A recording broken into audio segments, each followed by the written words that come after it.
Hi mga kakayod! Kakayod? Nyug yarn? O panibagong video na naman. As usual, walang connect yung video ko sa topic ko. Charot! Okay, ang topic natin today mga kakayod is pros and cons of living in Malta. So sa Tagalog, ano yung maganda at hindi maganda dito sa Malta. Although itong masasabihin ko is mga ilang bagay lang naman. Hindi ko nilahat dito kasi baka abutin tayo ng siyam-siyam. Char. Simulan ko na. Disclaimer lang, based on my own experience to at based on my own research. Ngayon, kung hindi tayo pareho ng opinion, manahimik ka. Charot. Okay, doon muna tayo sa positive. So, when you say Malta, so ang pinaka doon is, syempre, euro ang sahod. Euro is, kung i-convert mo sa peso sa Pinas, ang 1 euro is 70 pesos. Alright. Diba? Ang sarap. So, kung sasabihin mong may 100 euro ka na, may 7,000 pesos ka na. Pero take note, iba-iba ang rate ha. Hindi laging 70. Second is Schengen or Shenzhen. Basta, Schengen Advantage. Ang ibig sabihin nun, hindi mo na kailangang magkaroon pa ng mga visa para or mag-apply ng visa para bumisita sa mga 26 na countries na included sa Schengen or Shenzhen. Basta i-correct nyo na lang ako please na country.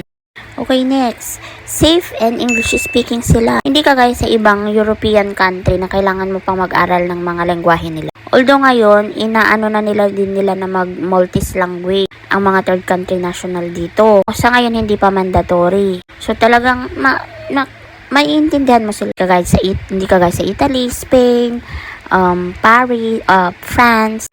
Next is beach is life. So, syempre, maliit lang na island tong Malta, napapaligiran talaga ng tubig. So, beach is life dito, girl. Kung mahilig kang mag-swimsuit.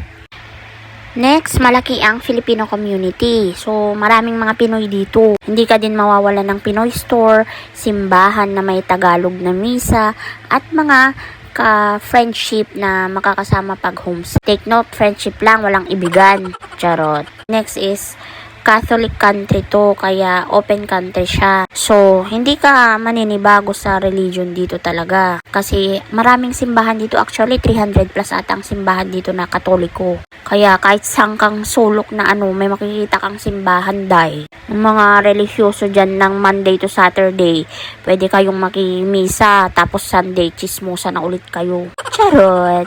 Last but not the least is mas madali makapasok kesa sa ibang EU. Ibig sabihin, mas madali kang makahanap ng magpapapel sa'yo dito. Compared daw sa Germany at mga iba pang EU countries, mas mabilis at mas mura ang process daw papuntang Malta.